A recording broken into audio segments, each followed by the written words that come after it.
앞선 지난 3월 23일 베트남 응우엔 수언푹 총리는 한국보다 일본을 먼저 찾았습니다. 아베 일본 총리에게 서한을 보내 일본 정부의 방역과 통제를 위한 노력을 높이 평가하고 질병 예방과 통제를 위해 상호 협력을 강화할 것을 제안한 것입니다. 베트남은 한국보다 일본을 이번 사태를 함께 극복해 나갈 동반자이자 튼튼한 동아줄이라고 판단했습니다. 하지만 불과 10일 사이에 상황이 급변해버렸습니다. 베트남 총리가 일본 아베 총리에게 서한을 보낸 다음 날인 지난 24일 IOC와 일본은 감염 확산이 이어지자 올림픽을 연기한다고 공식 발표했으며 그동안 일본 정부가 올림픽 개최를 위해 숨기고 있던 일본 내 감염자 수가 폭발적으로 증가할 조짐을 보이고 있습니다. 베트남이 믿었던 일본이 자국 내 감염 통제도 하지 못하는 썩은 동아줄이 되어버린 것입니다. 늦게 사태 파악이 된 베트남은 이번 달 3일 한국 정부에 베트남은 양국의 협력 동반자 관계를 중시하고 있다며 협력을 요청했습니다. 응우엔 수언푹 베트남 총리는 문재인 대통령과의 전화 통화에서 이번 사태에 대한 대응을 위한 양자, 다자적 적극적 협력과 한중일을 포함한 아세안 특별 화상 정상회의 개최를 추진하기로 한 것입니다. 하지만 그동안 한국과 한국 기업들을 배척하고 일본을 선택했던 베트남이 다시 한국에 손을 내밀고 있는 모양새가 마냥 달갑지만은 않습니다. 한국은 베트남 최대 투자국이자 제2위 교역국입니다. 우리가 그동안 경제, 외교, 안보의 동반자로 공을 들인 곳 중 하나가 바로 베트남입니다. 베트남 기획투자부와 대한무역투자진흥공사의 자료에 따르면 한국은 1988년부터 2019년까지 베트남에 677억 달러를 투자했으며 이는 한국이 베트남에 투자한 135개 투자국 중 최대 투자국이며 일본의 593억 달러보다 높은 수준입니다.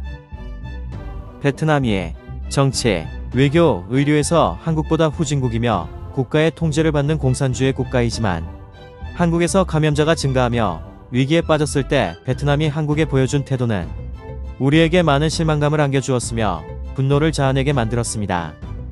그동안 경제, 외교적으로 긴밀한 관계였던 한국 정부와 사전 조율도 없이 한국인의 입국을 막고 우리 항공기의 착륙을 불허하여 회항하게 만들었습니다.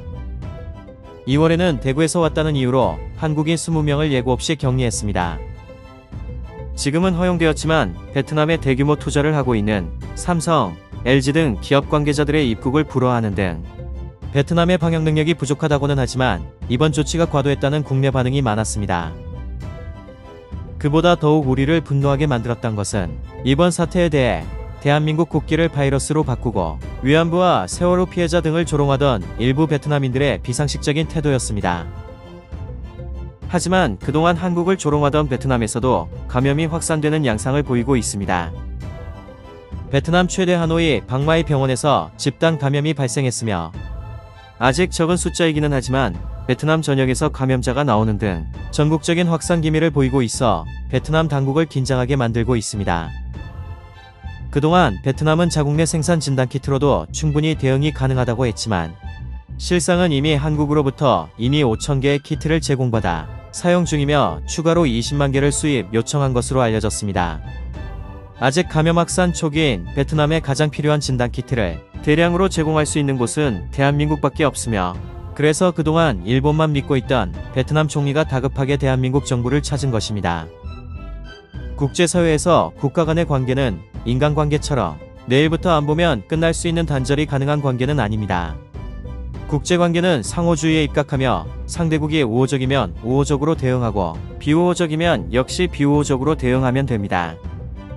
어려울 때 진짜 친구를 알 수 있다는 말처럼 이번 위기 속에서 한국보다 일본을 우선하며 베트남이 한국을 대하던 모습을 우리는 잊지 않을 것입니다. 그리고 앞으로 베트남의 태도를 지켜볼 것입니다. 한 번의 잘못된 판단은 용서할 수 있습니다. 하지만 반복되는 실수는 실수가 아니며 대한민국의 호의를 권리라고 착각하지 않기를 바랍니다.